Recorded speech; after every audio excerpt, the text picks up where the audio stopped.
You know, once in a while you hear of a speaker who makes lots of notes and giving his talks and gets it all ready. When he gets up to the pulpit, as I just did, he feels like tossing the whole thing out. He kind of gets a little suspicious that maybe too much formality, too much mechanicalness, too much thought about a subject makes the speaker and the audience dull. So I kind of feel like that this morning, just tossing the whole thing out, and you and I just talking to each other informally, back and forth, communicating with each other, just to see if we can discover that there might be a different way to handle all these difficulties, all these obstructions that we know we have inside of us.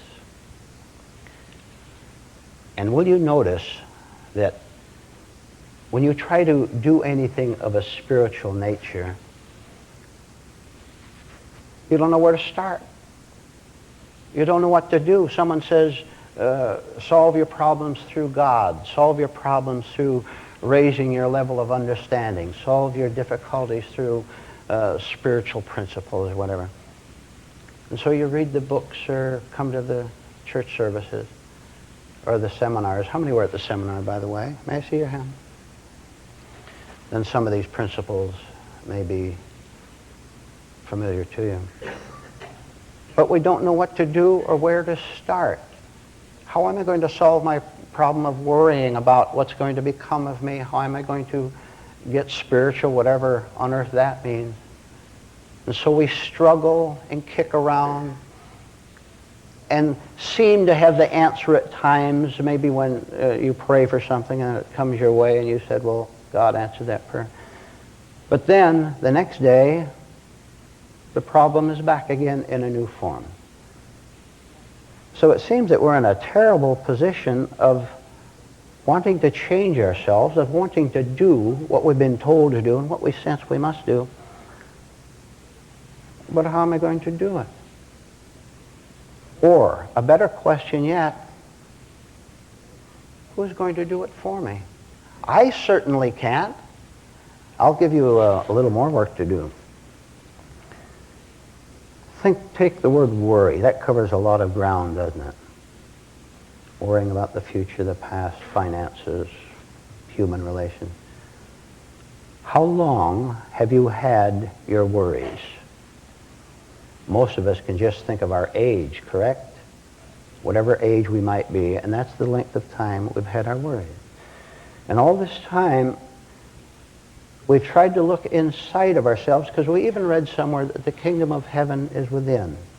And we tried to look inside of ourselves in order to find what, we're not sure what it means, but it said that, and it sounds right. It sounds right that perhaps God has not left us alone in this world, that he's given us a guide of some kind. So we look inside,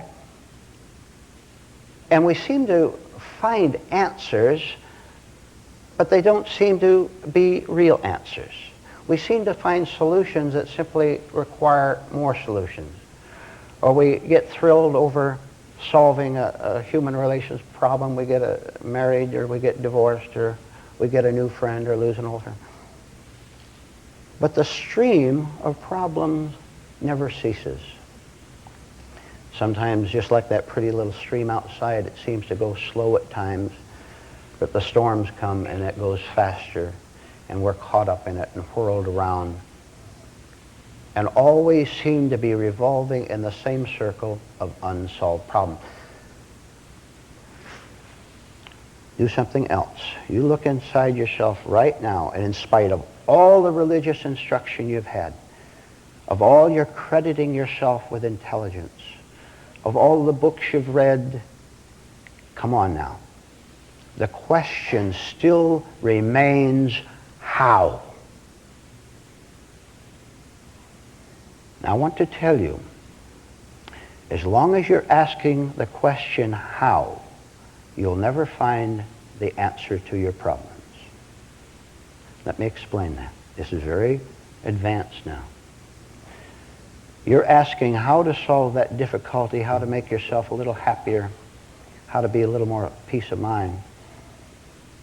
And you don't realize that you're asking for the continuation of a troubled person who you think can be made happy. Now listen to what I just said. You're asking for the continuation of a troubled person that you think can be turned into a happy person. No such entity exists. We are so sure that self-change, self-advancement, self-upliftment means changing my present nature from bad to good. We're convinced of it because we're thinking intellectually about it, and this is the only thing we can think.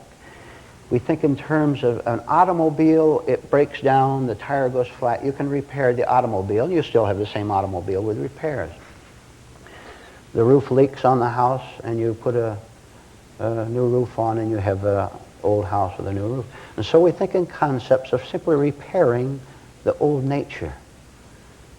Do you know that this is one of the greatest mistakes you or I or any other human being could ever make? I want to emphasize what I'm saying to you, because if you're going to break through, if you're going to break out, if you're really going to solve your problems, you're going to have to understand profoundly what I'm talking about, which is this. There's no point trying to change the old nature. There's no point trying to repair the leaky psychic system. There's no point trying to put a new coat on the old unpleasant nature. What we can do is to go into, listen to this. I know how this is going to sound, but I have to put it this way. What we can do is to go into a great fear, a greater fear than we've ever known before, of seeing that the old nature, which can't be repaired, which can't be restored, which can't be refreshed, which can't be made new, the old nature must simply go. All my precious angers, my darling irritations, all these negative feelings, negative thoughts that I'm hanging on to, in order to give me something to do with myself, in order to give me an answer to the world. You see, I need an answer to the world because it seems so frightening. It seems so hostile. It seems out to get me, which, by the way, it is. That's because you're out to get it. That's why you feel that. I must begin to understand I have made a wrong move in thinking that the old can be changed into the new. I can illustrate it a little better because I know how complex this can be. If you have a haunted house on a large lot for many years, in order to unhaunt it, whatever the right word is, de-haunt it, get the bats out, get the ghosts out. In order to do that, you do all kinds of things. You hire a ghost chaser, a bat chaser, if there is such a profession. Yeah, I'm sure they're in the yellow pages somewhere. And they come over and they charge you all kind of money, huh? $50 an hour, and you wish you'd made that, huh? And after they go away and cheerfully the truck drives away, no sooner are they out of sight and the bats are back and the ghosts are back. Everything we do to chase them out of the haunted house just doesn't put us at peace in living inside of it. We sleep badly. We're afraid of those shadows. We see them flying toward us. Maybe, just sometime during the course of our life, we are so tired of being scared, so tired of being haunted, right? Nod your heads. Yes. Thank you. So tired of being haunted. We begin to understand that I, as the possessor of that house, of my own intelligence can't chase the bats out. Even if I hire someone who says he's a bat expert, he comes over and charges me all that money, and there they are again. Nothing seems to work. Nothing seems to work. I can't make this house livable. Apply it to our lives, huh? I can't make it livable. You know what I mean? It's a mess. After trying everything, my own so-called intelligence, after hiring the experts, after praying, after doing this or that, the problem is still there. I'm still haunted. I'm still scared. But I won't let go. I won't go on to the next step, which I'll get to in a minute. I won't go on to the next step because I still want to believe that I, of my own strength and my own intelligence, can do something about it. My vanity is enormous. My egotism is 10 miles high. I want to be able to say, see what I did? I used to be a scared, lost human being. Now I'm religious. Now I'm spiritual. Or now I'm successful. Now I didn't have a family before. Now I have a family. I guess things are better. In short, we want to pretend to ourselves that the bats are still not there, that they're not flying around. And the way we do that, by the way, convince ourselves of this lie, is to take a big piece of plywood and some nails and a hammer, and we go up to the attic where they hang out, and we put this plywood all over the entrances where they flutter down day and night to come down and haunt us. And so, doing that though, are you following me? Huh? When we do that, don't we still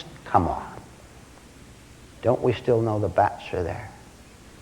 Putting up all those boards and going downstairs and throwing a party doesn't at all convince me, and it doesn't convince anyone else that the house is free and clear and a happy house.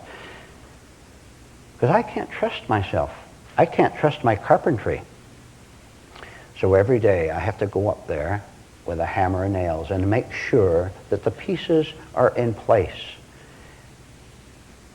But I'm not that skilled. I'm not that good, because I know that sooner or later something is going to happen, a storm or something going to happen to release all those bats again, to haunt me again. And this is our life as it is presently lived. This is the life of every human being, except perhaps the one or two who have solved the problem in the following way. Give up your hammer, give up your nails, give up the plywood, give up trying to keep the bats out, because there's no way to do it, because this is where they live. This is the only home they have. Does that suggest something to you when I tell you that this is the only home they have? This is where they must live. Let me tell you what it could suggest. Be awake now. Wake up. Try to see that this just isn't a Sunday morning talk, but something that's vital to your life. If the only place those haunting bats can live in is the attic of the haunted house, if I see that, if I understand it, if I give up trying to solve the problem on my own, if I give up my vanity, if I give up my lying, if I give up the parties while pretending that all is well when I know it isn't, if I can give that up, the answer to all my worries, all my problems will come to me. It will come to me, which is this.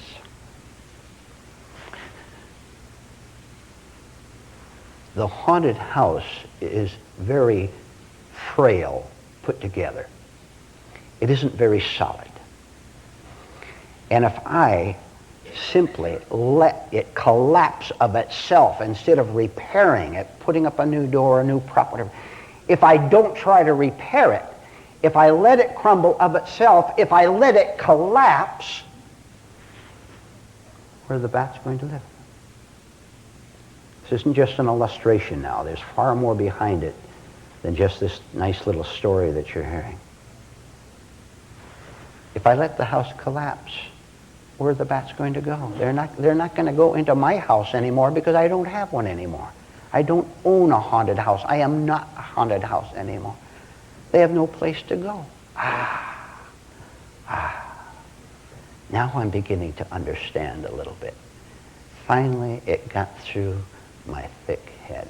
It took a long time, but the pain got too bad. The haunting got too bad for me to pretend that all was well.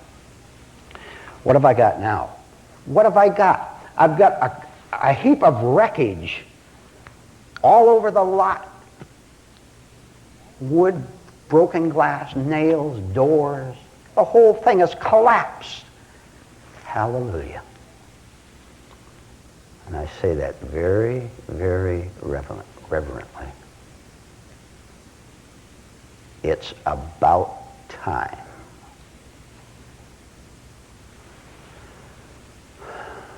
Only the collapse of my conceit, of your conceit, can begin to give you the hint of the next step, which I'll get to in a minute. Only the collapse of everything that you and I have called valuable, that we've called powerful, that we've called spiritual, that we've called good, that we've called right. Only the collapse of all this so-called decency and morality, which was very indecent and immoral. Only the collapse of my pretending that I know.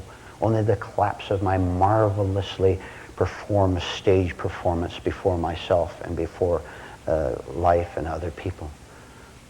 Only the voluntary, deliberate collapse of everything that is false and wrong can lead me to the next step. A beautiful step. You see, I've been willing to give up. I've been willing to let go. I've been willing to stop pretending that all was well.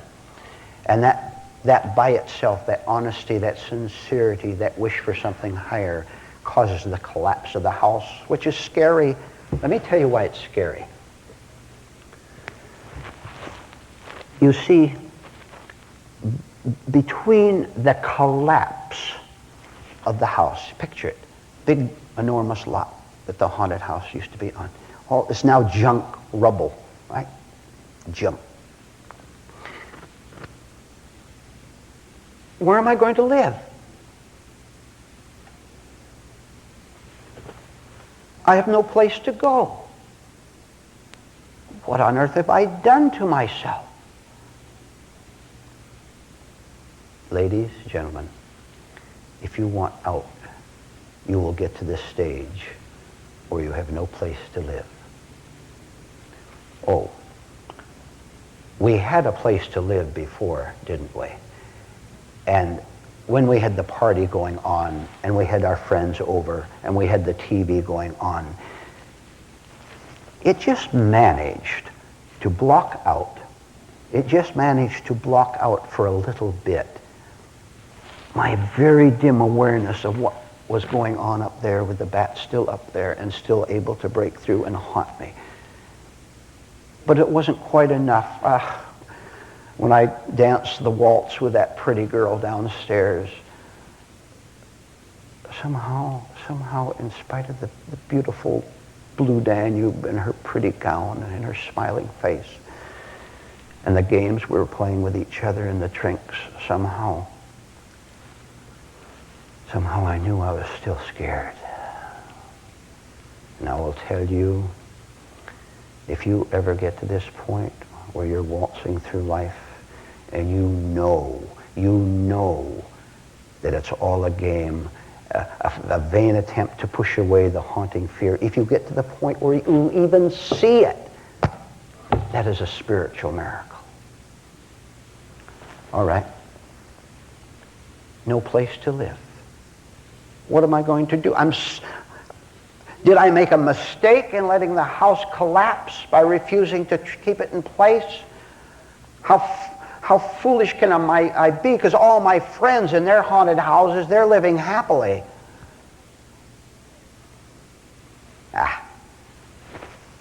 Thank heaven you won't swallow that lie. You know they're not happy. You know why they send you invitations to the party. They're trying to do the same thing for themselves that you have been doing or I have been doing all these years too. But we've seen through it just a little bit. So you're standing there looking at the wreckage, no place to go.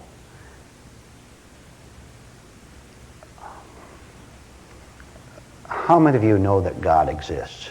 Let's see your hand. No, you don't. You have an idea about God, and that idea about God is not God. I'll tell you when you know that God exists. When you have gone as far as I've described so far, and then go beyond that, which I'll now describe to you. When you're all alone, no more parties, no more girls, no more friends, no more liquor, no more activities, no more home, no more safety, no more security. No one to look at you and tell you that you're okay, that you're wanted, you're needed. You're standing there all alone in front of that wreckage, afraid that something horrible is going to happen to you. I have to describe something to you now that is indescribable in words. But I've put it in the form of an illustration to make it as clear as possible. You will know what I'm talking about when you have gone through it, when you have done it, and when you live it. As you stand there in your great fear and trembling and your terror at what's going to happen to you, stand there and do nothing whatever about your fear. Just stand there and look at the wreckage. The miracle of God will begin. What will happen, to keep it as clear as possible by keeping the illustration going, what will happen is the following. All by itself, without any effort on your part, without you lifting a hand, without you walking toward the wreckage, it will, by a miracle of God Almighty, begin to clear itself. The ground will become clear. All the debris, all the wreckage, all the smashed glass, the whole thing will disappear in front of your eyes. That's one miracle. And the one after that, there's one miracle after another. And the next one is, in the place where the haunted house used to be, there begins the construction of the cosmic castle. It becomes the construction of a new home for you. Something that is free, that is pure, that has no dangers in it at all, because the nature of the castle is new. It's made out of eternity. It's made out of something not of your own thought construction. It's made out of something that you didn't create yourself at all. This is what is known, use simple language, of getting out of your own way. You've heard that. This is doing what is known as letting God do for you what you can't do for yourself. This is what we're talking about. This is what is known as surrendering all our vanities and conceits and our sickness and our fighting, and just be willing to let God, truth, reality, do whatever it wishes to do, instead of trying to interfere with my own little stupid actions, such as thinking that if I repair the haunted house, it will become livable. There's no way your haunted house or mine can become livable. All we can do, and what we can do beautifully, is to refuse to repair it. And do you know what that means? That means to refuse to go into ego protection. It means to refuse to be competitive with any other human being for anything at all. It means to refuse to live as everyone else demands to live. You know what the world demands. We're part of it. It means to simply sit back and look at the location we're in inwardly, that it's haunted, and then have the courage to follow the directions that God himself will give you. the directions for doing what we've talked about this morning, all the directions, all the instructions for being aware that it is a haunted house, for refusing to repair it, for standing there and shaking if you want. You can stand there and shake at the wreckage, and you will, by the way, because you're caught between the two homes, and this is a necessary stage. It's necessary for you to leave the old, to be in a vacant place, to be no home at all, and then, because of God's grace, there is the castle on the other side.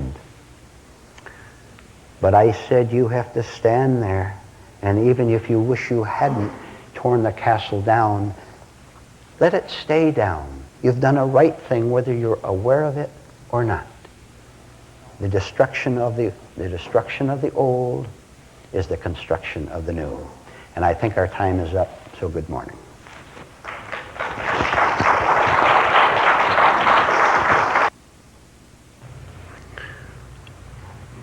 First of all, the first work you have to do is to be very, very honest with yourself. You think that's easy? We've been liars all our life, and we're not going to change overnight. Be a little bit honest now, and let me ask you, come on now.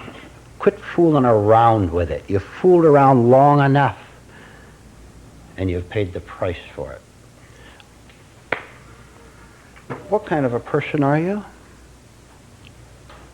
Look, we come into this room tonight, and we're all smiles, and we're all pleasant to each other. Is that the way you behave internally?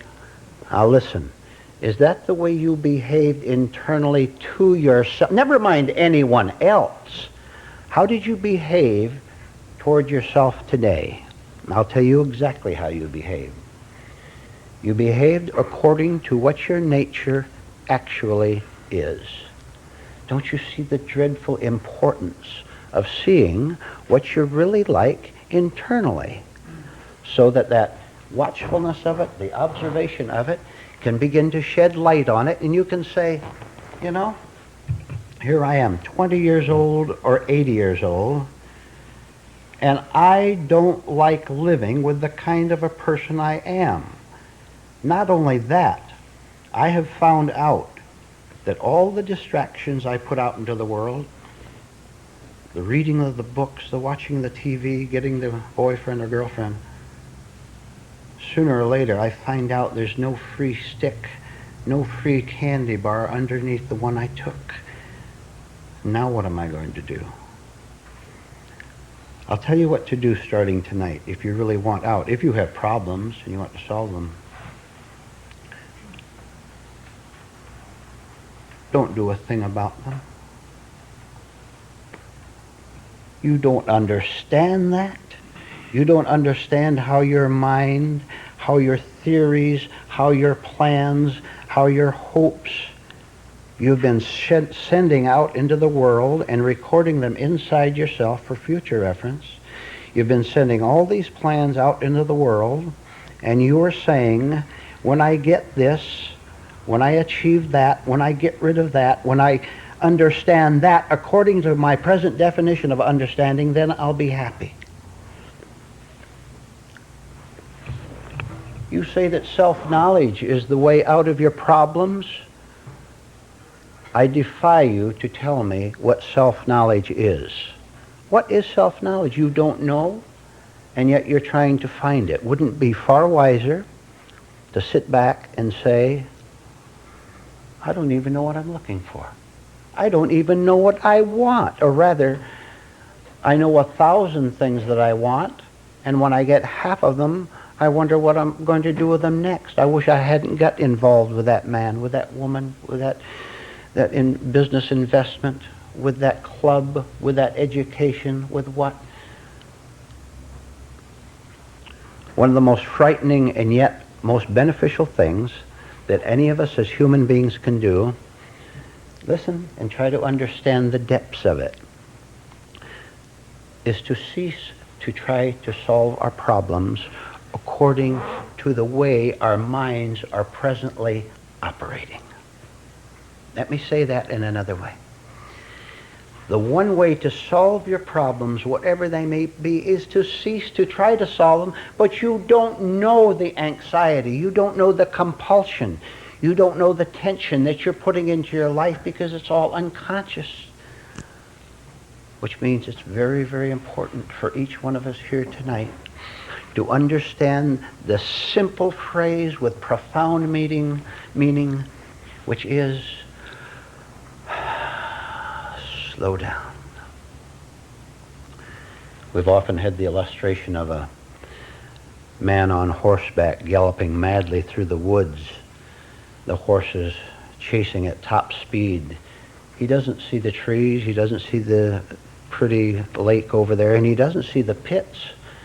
He doesn't see the marsh that his horse is going to fall in because he's riding at 1,000 miles an hour. In this class tonight, hopefully you'll be able to pull a little bit back on the reins of the horse and say, slow down, so I can see where I am, look around at the scenery, and see that this mad rider in the saddle is going nowhere. The very excitement of the ride deceives us into thinking that the destination is just a few miles away, or I'm going to have help somewhere along the way.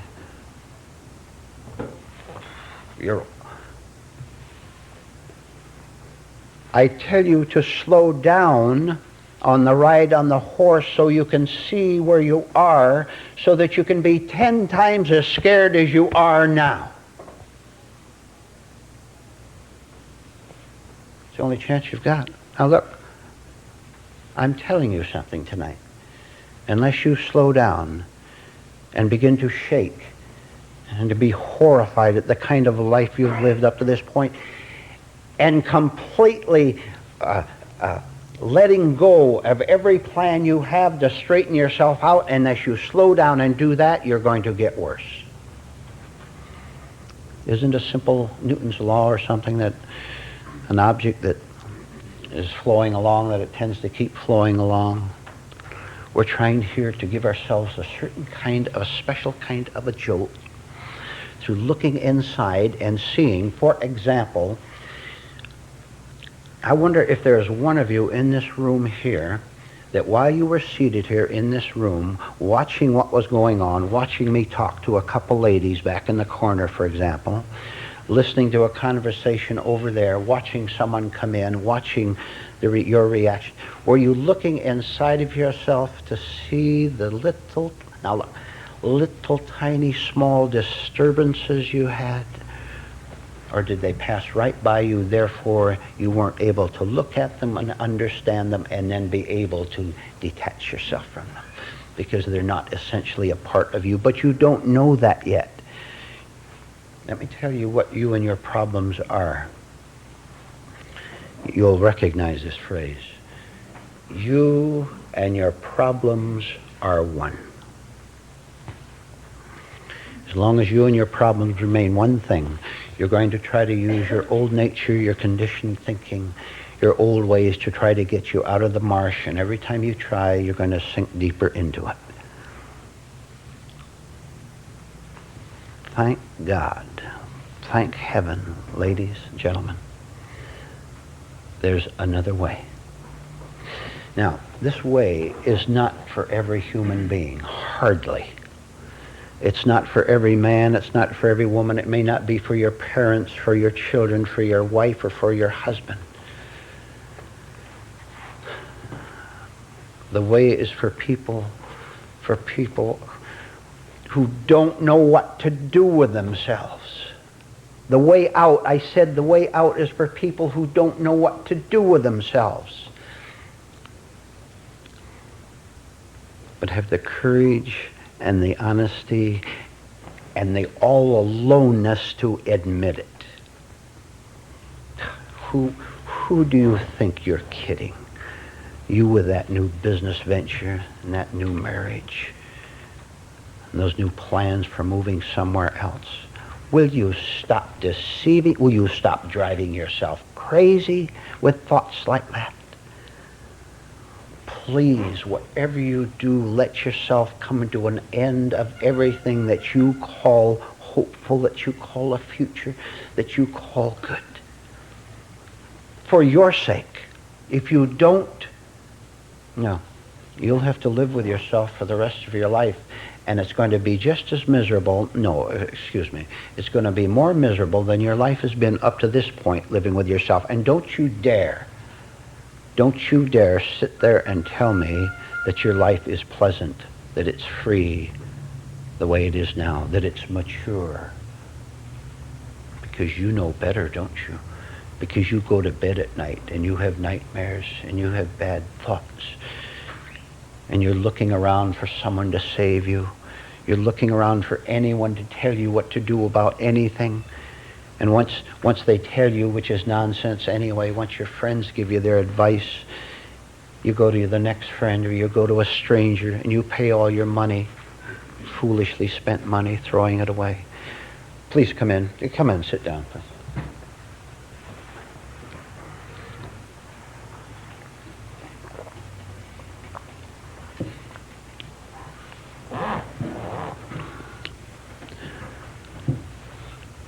You're not asked to have courage.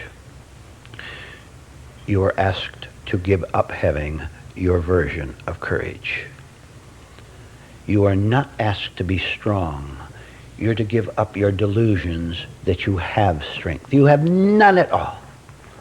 All you have is pretenses of strength. When something comes your way, you make that extra commission or someone flatters you, then you go into the feeling that this is your strength. If that was your strength, how come you can't let it go? How come you're hungry the next 5 minutes for another flattering remark or for someone else to assure you that you're all right? Why are you looking for someone to assure you you're all right? It is because you're all wrong and you know it inside.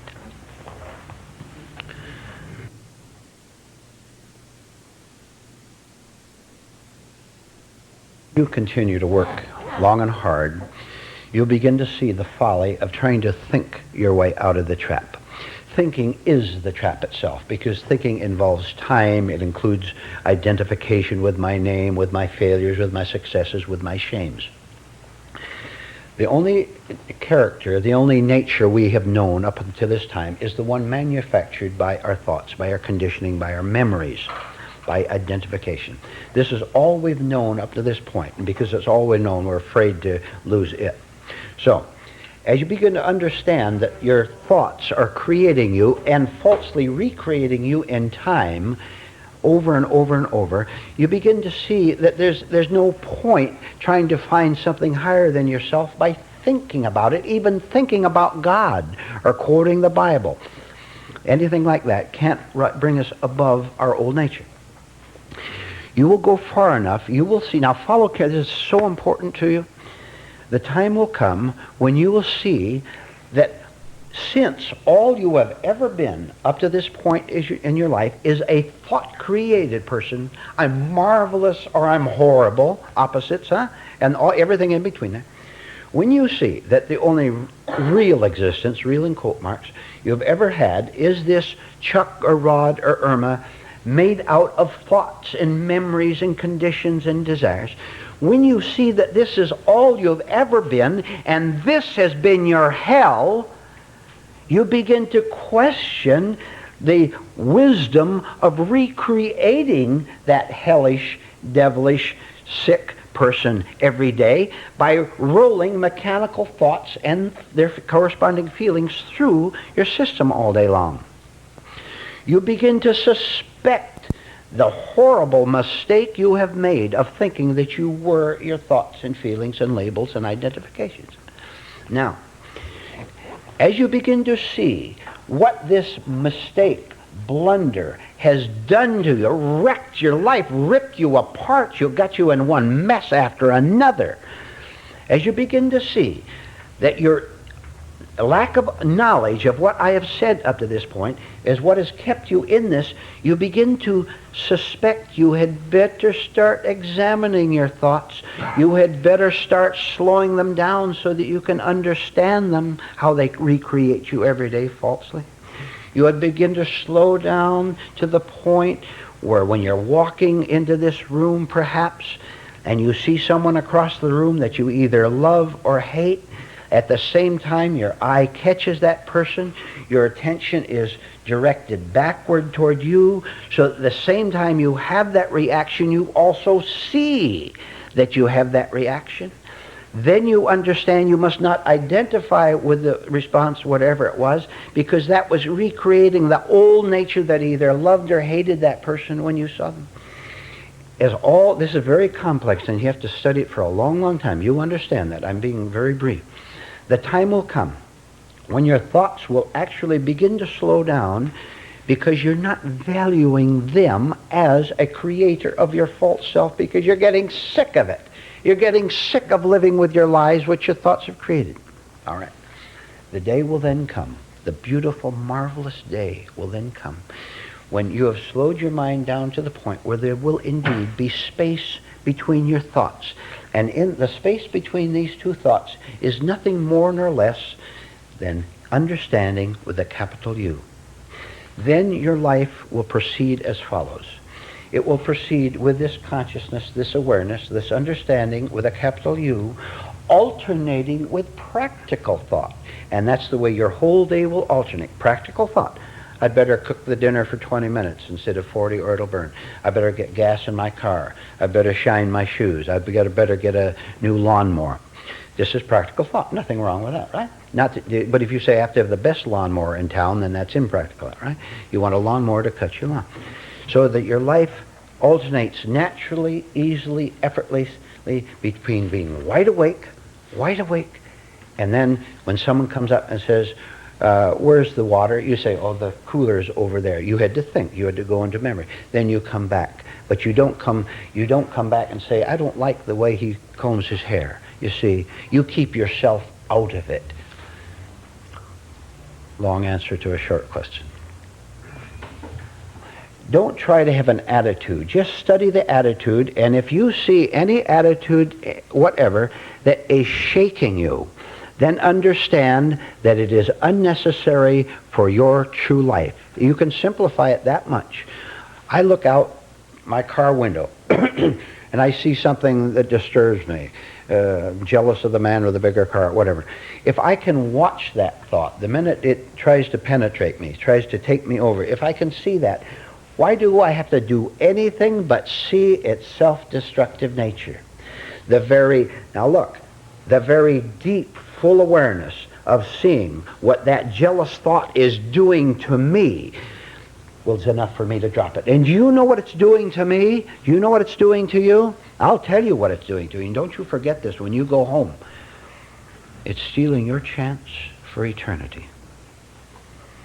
You can't have jealousy, you can't have hatred, you can't have sarcasm, you can't have brutality, you can't have childishness, you can't have pretense and have the kingdom too. Which do you want?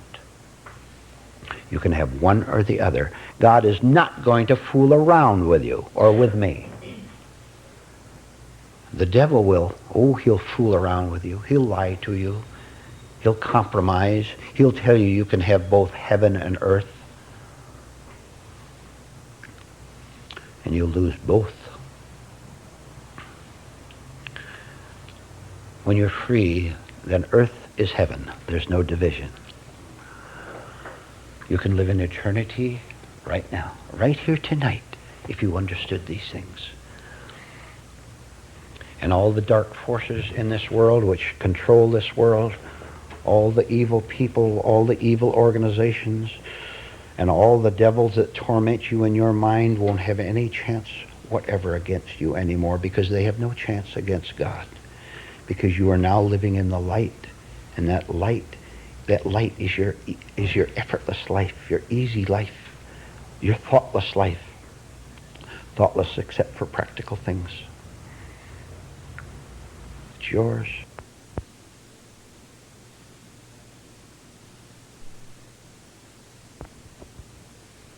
This tape will be continued now on side 2.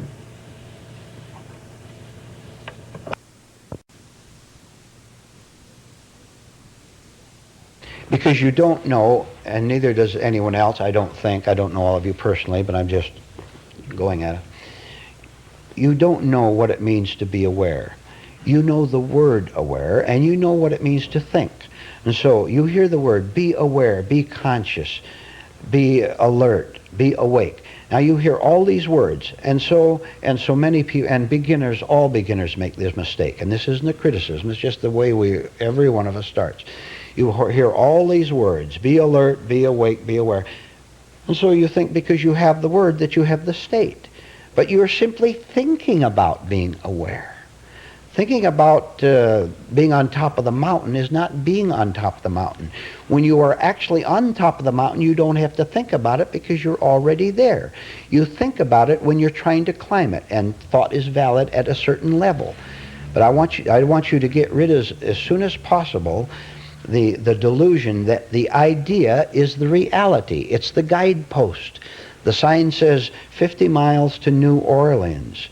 The sign is not New Orleans, but it's a guide to it. See the sign, walk toward New Orleans, then you won't have to think about the sign at all because you're there. But at the start, we have to look at the sign because it points us in the right direction, which is what we've been doing tonight. We'll take a couple more and then stop for the night. If you fear the devil, he's got you, right? Look, the simplest of things we don't understand. To be in fear of anything at all is always wrong and against your eternity. Even being afraid of the fact that you will never get these things. Who do you think is putting that thought in your mind? I'm dumb. I was dumb in school. I flunked 6th grade. I may be too stupid. Who do you think is planting these thoughts in your mind? Now let me tell you something. God Almighty is stronger than the devil, than darkness. But you don't know that yet because you're just beginners maybe, huh? Look, work at it. One more. How many of you are still suffering from anything at all? How many of you tell all kind of lies all day long? All right, you have ego. This means you are living from your false self, from your constructed conceit.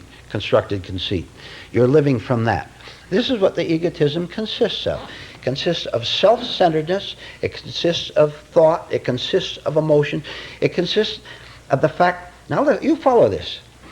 No matter what happens, it concerns me, right? And as long as you think that, it will concern you in the wrong way, and it'll make you scared. You see the news about your stocks going down. You see the news about inflation going up. I'm going to make this the last, because I want to leave this with you. Let me tell you your problem. I have to tell you this. Your problem is that you're atheists. That's right. I'm not joking. I'm deadly serious. You are atheists. You believe in the power of your stocks going down. Don't you react in fear to it? You believe in the power of your husband to dominate you and make you feel bad. You believe in the power of your wife to be sarcastic and hurt your... You're believing in that power. This means you're atheist. You don't believe in God. Not that you can believe in God. You can be in oneness with God, but you can't believe in God because you believe in Him. You'll construct Him according to your conditioning. Do one thing, please.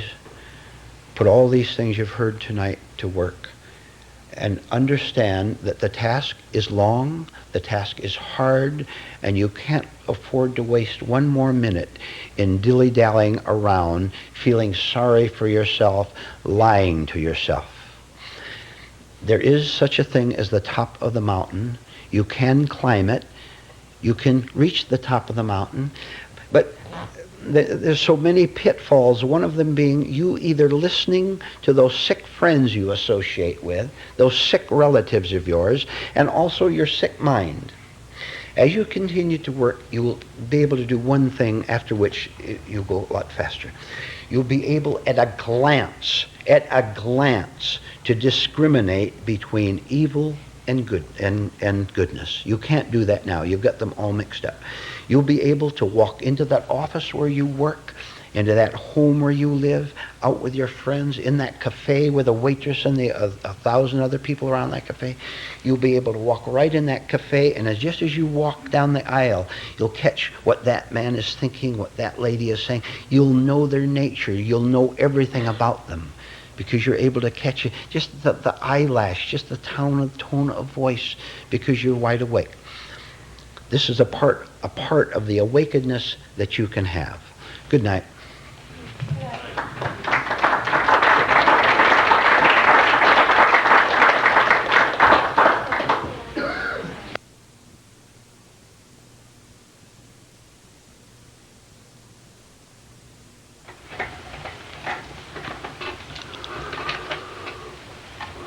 Yes, please. Vernon, I think there may be some confusion here. You know, we have been programmed with the idea that to please others is our first duty in life, and here you're calling this into question. You're suggesting that we have some other duty. What about this now? I mean, Yeah, sure.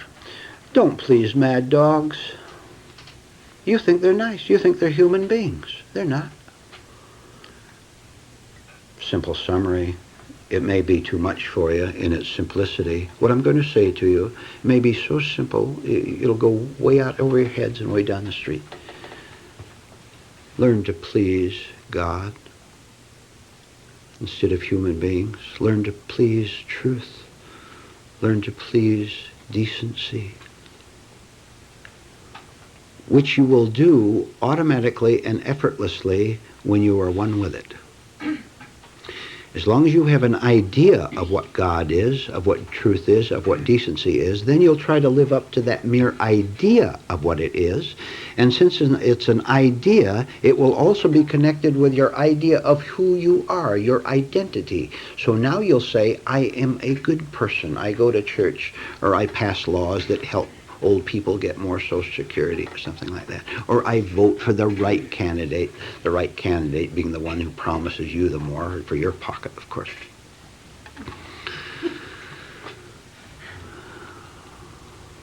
You have the courage to start displeasing the darkness in you. No matter what the devil himself tells you, it will cost you. The only thing it's going to cost you to get rid of your sickness is the pain of sickness. But the devil is very clever, the devil being anything that's dark and wrong in us. The devil is very clever in lying to us as to what will happen to us as a result of leaving the darkness for the light. Very clever. And I know that all of you in this room are very, very, very deeply afraid to leave the darkness and go toward the light. I know it's very unconscious in you, and I know you're not hearing what I'm telling you. I know that. I know you're not hearing what I'm telling you when I say that you are afraid of leaving your darkness because you have identified with your darkness, and you're afraid that the light is going to take something away from you. Follow the truth all the way, and you'll save yourself. He that endureth unto the end shall be saved. I did see a hand there, please. If a man is hungry, give him a loaf of bread, but don't preach a sermon to him. Because if in his level of development, his present level of evolution, all he needs is bread, he won't want more than that. So this business of giving people bread down at the Midnight Mission and then preaching to them, religion to them, is folly, and it's done on the basis of the egotism of the preachers, not to help other people. Most certainly, if someone is hungry or they need a bandage around their wound, then you would give it to them. But why do you feel sorry? Why do you feel sorry for people who are trying to destroy you? You don't understand that. You don't know that you give a man bread and all he wants is bread, that he may take that bread around the corner and trade it for a gun and shoot you. Because if all he wants is bread, he is dead. I hope you're shocked. I wish I could shock you 10 times as much, so that you're nagged by the shock and want to come back to more meetings like this. That is truth calling. come back and listen again. No matter how much you misunderstand, no matter how many shocks go through you, no matter how much you hate it, come back and listen again. If you've been insulted 5 times tonight, come back tomorrow night and be insulted 10 times, 20 times, until you cease to believe in the self that can still get insulted. That is deliverance. That is the way out. Good night.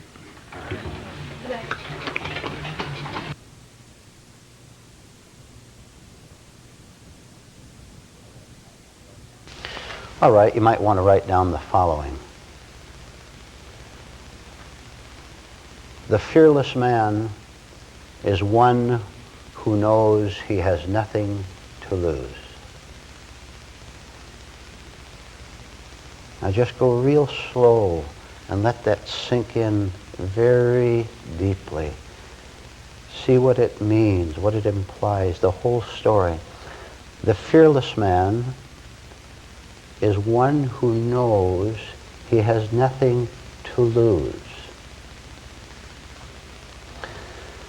Here we are, men and women, living in this world of business, of families, of finance, of sex, of human relations, of sorrow, and a few laughs now and then, usually forced. Here we are living in a world.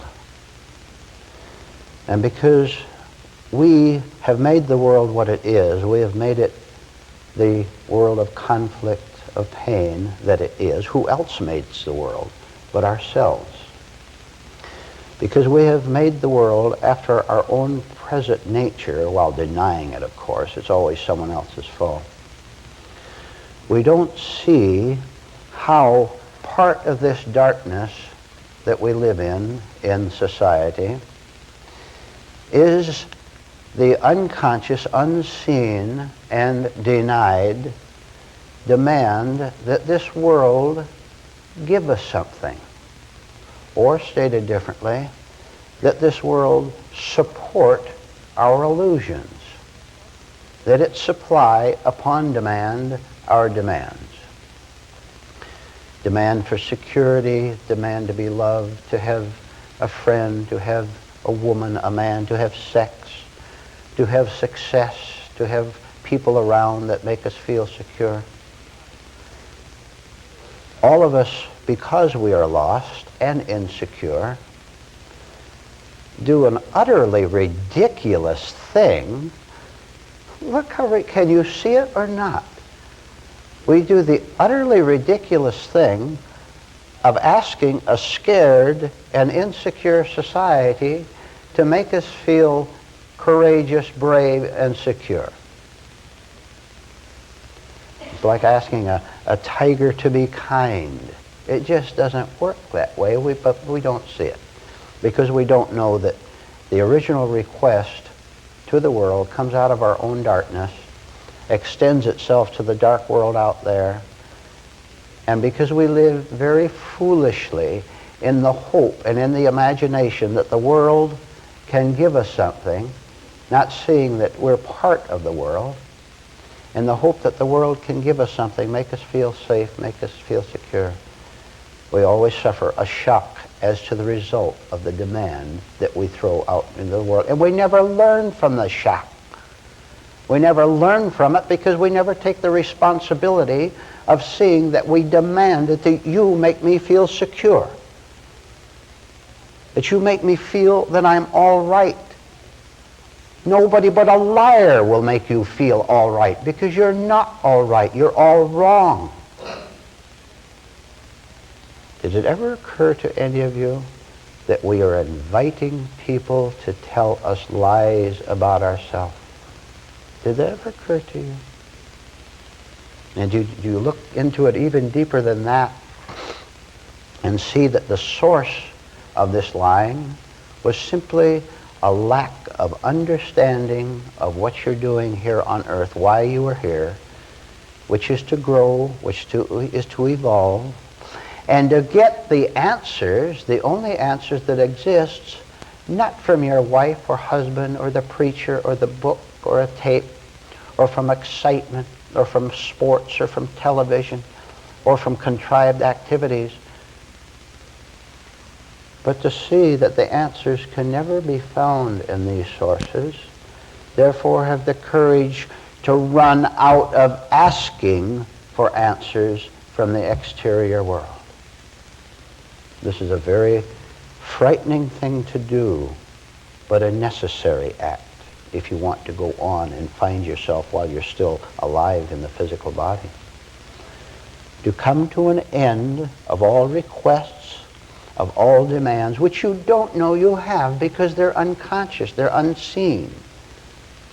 You don't know how you live and pray for the smile of approval, the smile of affection from someone else, because you're so scared you're wanting someone to prop you up. And if it happened 50 times a day, that wouldn't be enough to make you feel safe. If it happened 1,000 times, 10,000 times a day, at night you're still going to be scared and lonely, and you're going to go to bed that way, and you're going to have nightmares. You see, the fearless man, the fearless woman, is one who knows he has nothing to lose.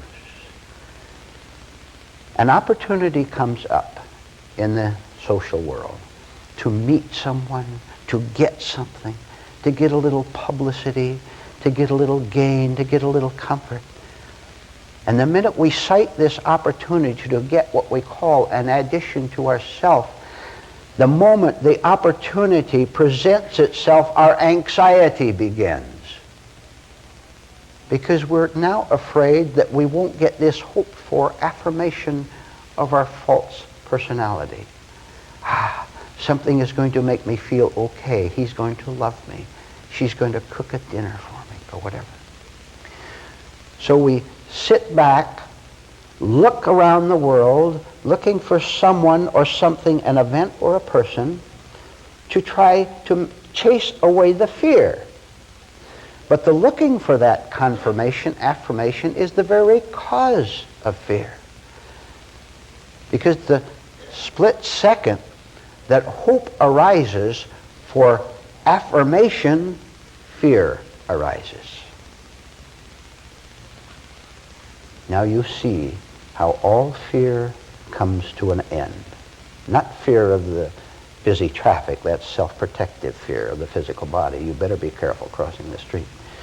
We're talking about the fear that we have that we may not be who we imagine we are, and since we are not that, that kind of fear is valid. That is, it has a cause. And the cause is simply that we haven't grown a little bit. We haven't understood yet the cause of the tension and the anxiety. So if you get a letter or a friend visits you with what you call good news, and good news to you being something that's going to make you feel secure for a little bit. Someone writes a love letter to you, someone phones you, something good happens to you, get a raise or whatever. When this comes along, the hope comes up, and as I said before, the fear also comes up. Because now, he said he's going to call at noon. And so you sit around, ladies, young ladies, waiting for the call to come at noon. And it may not come. If you're working on yourself, it's better for you if it doesn't come. Because you're going to see what I'm trying to explain to you now, that you live in hope that someone or something out there can turn your illusion of yourself into a reality which is impossible. No wonder we spend 24 hours a day shaking and hoping, shaking and hoping. But so he does call at noon, ladies. So she calls at noon, and you pretend, of course, that you let it ring 3 times, right? Not too big a rush. You understand. 4 times to make him a little anxious. All the time you're just dying to reach out for it, of course. So you pick up the phone, put on your casual voice, huh? You've done it, I see from your smiles. You put on your casual voice and you I hope it's a salesman trying to sell you something. That would be an opportunity for you to turn your attention back on yourself and see how disappointed you are that it wasn't good old Bill. But anyway, Bill phones at 1 minute after, and he's anxious. He says, were you on the phone? He tried to get you, you see. He's anxious now that you're talking to another man, right? I'm explaining the whole thing pretty detailed, am I not? It's happened to you. But you get a thrill out of the fact that he does call you, and that's just as bad as the disappointment you had when the salesman called. Because both sides of the coin are parts of you trying to prove that a lie is the truth. And isn't it strange, though, that even the disappointment can contribute, quote marks, contribute to this false center we have built around all our hopes and expectations of what we should get or what we should be and how other people should treat us. The fearless man is one who has no hope, no expectation, no desire, no wish for anything to happen.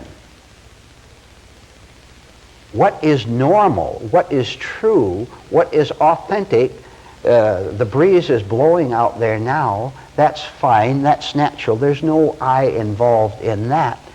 Why don't you let everything in the world happen as it wants to, but you not be there as a judge, as someone who's going to divide it into, this phone call is good for me, that phone call is bad for me. Why do you divide life into any kind of choices at all? It's because we want to make sure, going to try to make sure, which can't happen, that this event is an answer to my prayer, it's what I've been yearning for, and it's going to make me feel good. For how long? Now you have to start all over again, rejecting and accepting the events, rejecting those that seem to reject the supposed you and accepting those that seem to support who you think you are. Now you know how to abolish all fear, don't you? Do you? You understand it at least intellectually to begin with. That if you can see, as you hope for something, the tension begins. And if you're disappointed, if the phone call doesn't come, the letter doesn't come, the surprise that you wanted doesn't come, what a marvelous opportunity you have for becoming an authentic inner student just by seeing the fact that there is someone, there is something there that is capable of being disappointed, capable of being hurt. Will you from this morning on cease to value your hurts? You don't know that you do, you understand. Your tears and your disappointment and maybe your anger and your thoughts of a revenge when the phone doesn't ring after he faithfully promised, all this becomes a source of poison to your psychic system, but you value that very much. It's very important, quote marks, for any of us to go into revenge, into sarcasm, or whatever the reaction might be when an event fails to affirm. Instead, it seems to disaffirm who we imagine we are, a popular person, a likable person. This means that part of the false structure that we're living from is a cluster of pain, and we close our eyes and suffer very gratefully when an event comes along and we judge it from our conditioned self, judge it and then say this is good or this is bad. And even the pleasure that you get has a strange sort of tension in it, doesn't it? Because you know that things change, that there is such a thing as time in this world. No matter how nice he is, she is, no matter how secure your bank account is, no matter if you own your own business, therefore you can't get fired, you sense that time is not really on your side. It seems to be because you've identified with it and you say, I have it made because I have all this money and I have all this popularity and I have friends to go to and I have a church to go to and clubs to belong to. Can't you see the agony, the suppressed fear that you have, that the life you are presently leading is going to come to an end someday, and it is? Can't you see that if you don't hope for anything, don't expect anything, that you'll be fearless? You're fearless because you see there is no reward in time at all for you. And who sees that? The self that doesn't live in time, something that you can call cosmic consciousness, you can call the kingdom of heaven inside of you, that can see things that the time-slanted, time-involved mind can't see. You cannot see very deeply, at least, what I'm talking to you about today, because you're trying to think it out. You're trying to reason it out with what you call your mental logic, your intellect. And you don't know, you really don't know, don't understand that this is an impossible task. Furthermore, you don't want to see that this is an impossible task, because if you begin to sight just a little bit, seeing that thoughts cannot set you free, or rather, because thoughts have put you in prison in the first place, and they're not going to try to set you free. It's their business to keep you in prison. If you begin to sense in even the dimmest way that you must come to an end of trying to figure your way out, trying to plan your way out, trying to reach into memory and say, I'll do this and this will set me free. But what you pulled out as memory is the remembrance of a thrill that this time it happened before, the 1,000 times it happened before. You took that thrill over the phone ringing of getting a raise, of getting a compliment. You took that as happiness. You took that as a thrill that was authentic. So you're merely reaching down, and instead of asking for freedom, you ask for another excitement to give yourself something to do, to make you feel as if all is well, but you don't remember. You don't want to remember that that thrill faded away, so you had to be hungry for the next time. As you get very close to seeing that it is useless, it is folly, it is self-destructive to reach into the bag of memories and say, if I pull this out, I'll make the phone call to him or her, I'll write the letter, I'll ask for a raise, whatever. You forget that if you reach into your bag of memories for little tricks to play to keep yourself confused, and you love confusion, you fail to see that nothing good happened to you. To the contrary, you got deeper into the desperation because you sense way down deep underneath it all that nothing ever good, really good, permanently good came out of it. Therefore, nothing ever can. However, this is a very necessary preliminary stage for all human beings to go through who eventually reach this fearless stage. What you have to do is simply go much, much deeper into seeing that nothing, nothing, nothing you can contrive can ever do anything for you except to make it worse, except to make you more desperate to find answers on the level of ordinary thinking. It is essential, ladies, gentlemen, it is essential for your terror to get worse and for you to know that it's getting worse, which is simply your observation of how worse it's been all the time. You've always been that worse. But now you're becoming acquainted with it. The sum of the self-deception is beginning to fade away. For example, you listen,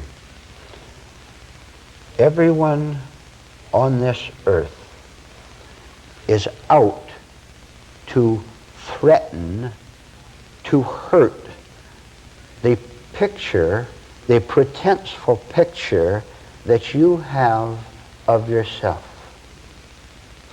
When two human beings meet, just as we have met here, some of us met for the first time here, the first thing both of us do, you know it, don't you know it? Or aren't you aware of it? The first thing we do is to size up the other person. Physically, of course, we look at that. We look at the expression, we look at what they say, we look at the way they behave, we observe them across the room, and notice how they fumble and don't know that they're fumbling, and don't know that they're standing blocking an aisle. They don't know that 5 people are in back of them wanting to get through, but they're all self-centered, looking for this, not aware that there's other people in this world. But so we size each other up. And we begin to understand that everyone is confused, and we can't find the way out by staying in that confusion, either here or out there. We have to sit back and watch that lady fumble and say, maybe 5 minutes from now, I will be doing the same sort of thing and not knowing it. Not knowing that I am living in this little tiny world, which, unless you begin to understand this, will invite attacks, dangers from other people, because this is two sleeping human beings scared to death. You don't know, you're not getting what I'm telling you. You had better, so you'll get really safe from other human beings. You don't know that everyone who is in this stage of darkness, including yourself, is out to attack your pretenses. This is the only thrill they get, and you're going to attack their pretenses. I'm trying to tell you something very profound, which is very difficult to explain with words, which is, unless you go, I'm talking to every one of you individually, unless you go a long, long, long way in delving inside of yourself to see exactly what is going on, you're going to be the victim, the unconscious victim of everyone you meet who want to waste your time, who want to steal your energy, who want to use you to affirm their false existence. And if you're asleep, you'll go back and forth with them, and you'll have wasted your life, and they'll have wasted their life. Whether any other human being, including your wife or husband or children or other relatives or friends, whether they want to waste their life here on earth is of no concern to you. God has not made you responsible for saving them. But of course, you may think that you're helping them just by getting married to them when you're really leaning on them. You ladies, for example, you're looking for a strong man. You think that if you get married to him, that he's going to make you feel secure.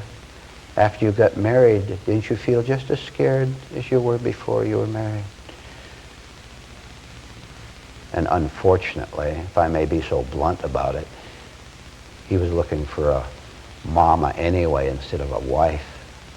Didn't you know that, ladies? Weren't you aware of that? That he was a mama's boy? You poor ladies have a real problem. Where are you going to find a man? It isn't easy. Abandon all hope, and fear will fall away of itself.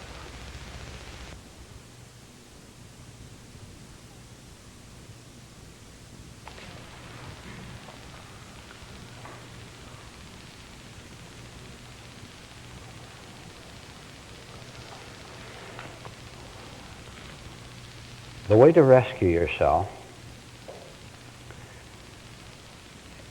is to remember the theme that I gave you the first night of this series, which is to take disturbance in a new way. To take all disturbances, disappointments, shocks, crises, to take them in a new way, which means you begin to have a different attitude toward them, a different viewpoint. And this new viewpoint, at the start, consists of something beautiful, which, to put it as simply as possible, where you or I begin to study the disappointment, the shock, whatever made us cry, whatever gave us the heartache, to study the heartache instead of simply closing our eyes, covering them like that, and self-enclosing ourselves in the pain. When you do that, you compress the pain. You put it into a small package. And this small package of pain creates pressure, doesn't it? And what happens to pressure when it gets the slightest opportunity to break out? Bang! You're in a fury. Or the very same thing in another direction, you get lonely. This is simply another breakout of this suppressed pain you have inside of you. We're trying to do the opposite of suppressing it into a little tight ball, little self-centered thing like that.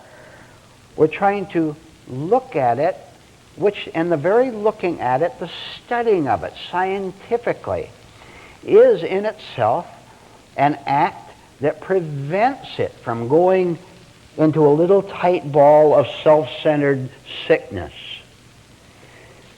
And a person real bad off, a super sickie, real bad off, is someone who has continued this process over and over and over the years to the point where the hardness is practically impossible to break. God, light, can't get through to that. We're trying to catch ourselves in time, and it can be done. We're trying to catch ourselves before we get to that point where we can't hear anymore, where the slightest challenge to this hard egotistical self, the slightest challenge is answered with an angry shout. There's hope for anyone here who will stop the hardening process starting right now. Look, you go to a doctor and he sees something wrong with you, really seriously wrong, that requires immediate aid, his immediate assistance. He doesn't say, fine, I'll give you an appointment for 6 months from now. He gets you into that room and he gives you the pills, or he does what is necessary right now. Stop it now. There is an urgency here. Don't you go out of here. Don't you leave here and go back in your own ways of continuing to make it harder and darker. Start right now by saying, I'm going to take a different attitude from now on to my heartache by examining the whole thing until I see something I didn't want to see before, which was that I am the cause.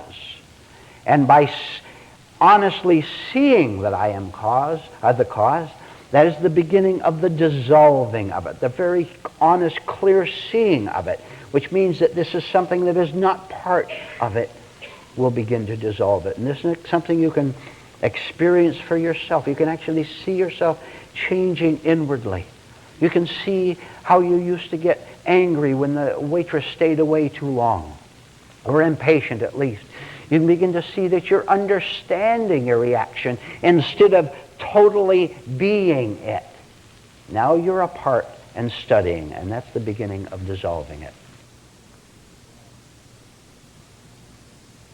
Well, because you know you're a phony, or rather you sense you're a phony, and you're afraid that other people will see what you suspect, and they do see it, by the way.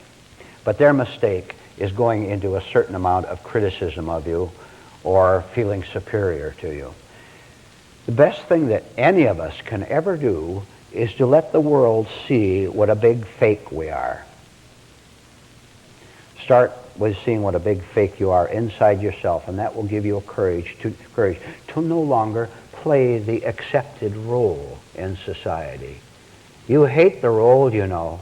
It's wearing you out, it's killing you, it's draining your energy. You're not living your own life when you're playing the role you have assigned to yourself, or rather which society with all its branches of conditioning has assigned to you.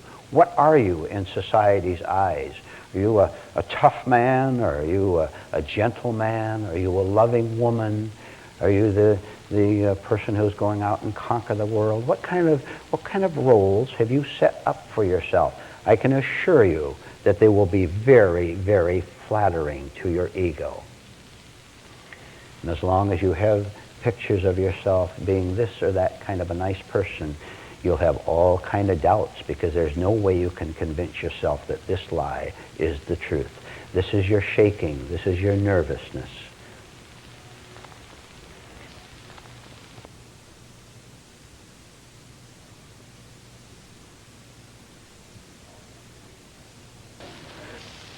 All energy, all power, all action, all pureness belongs to something that is not me or you.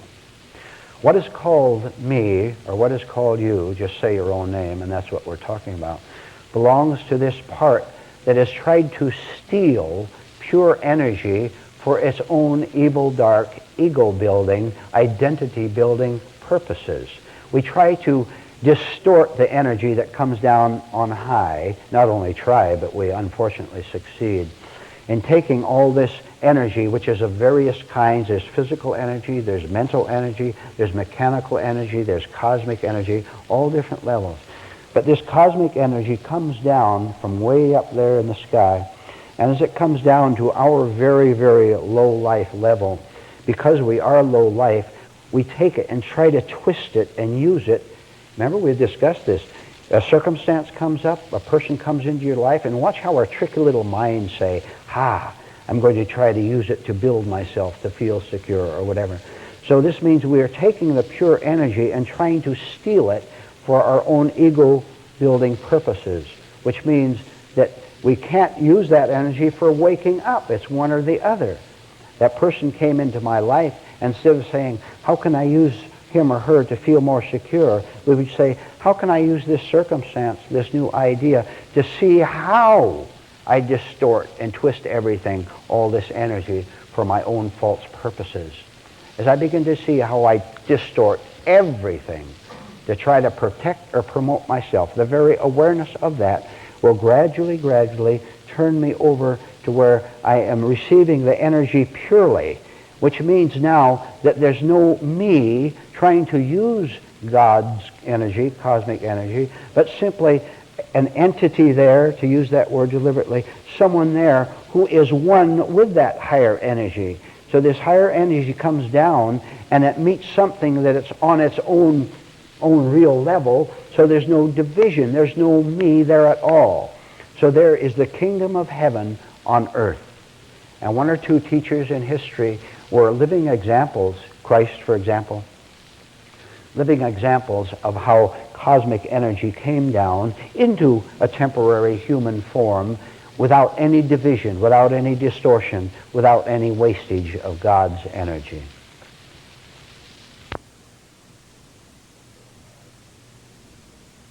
You have to work real hard, and you have to be willing to go much deeper into your fears. You must see, to summarize everything, and then we'll all go home, you must summarize how afraid you are of what you've heard during these meetings. Your very awareness of seeing that you fear these things, fearing the truth, is the beginning of the ending of your fear. But you don't know it because you don't turn your attention back to see your resistance. You're the whole thing. When you've got your eyes closed spiritually, you can't see anything. We're trying to force our eyes open and see the actual situation that we are in. Just to suffer from fear is not the same as beginning to watch it and to understand it. Repeat. Just to suffer from anything at all is not the same as making a deliberate voluntary effort to study it in order to understand it and let that higher understanding put an end to it. You say you want to get rid of your pain, and yet you're doing everything possible to keep it going. But you don't know that you're doing everything possible to keep it going because you don't know how much you value your suffering, how precious it is to you. I'll give the illustration, and then we will indeed go home. If I had a jar of pink pills here, and I said, ladies and gentlemen, here's a free pink pill. All you have to do is swallow it, and all your pains, all your heartaches, all your problems will vanish. Here, free pink pill, take it, and you're out. None of you would take it. I know you wouldn't. You'd be afraid to take it, because you will ask me, I know, here it is, take it. Now, you know what you're all going to ask me? But who will I be after I get rid of my pain? Who will I be when my suffering goes? Guarantee me that, and I'll take the pink pill. No go. See, this is still thought playing its tricky little game of saying, guarantee me a self apart from the whole, from the all, apart from God. Guarantee me the little self, then I'll take the pink pill. The pink pill is the end of you as you have always known yourself and as you've always suffered from. Aren't you happy about that? Good morning.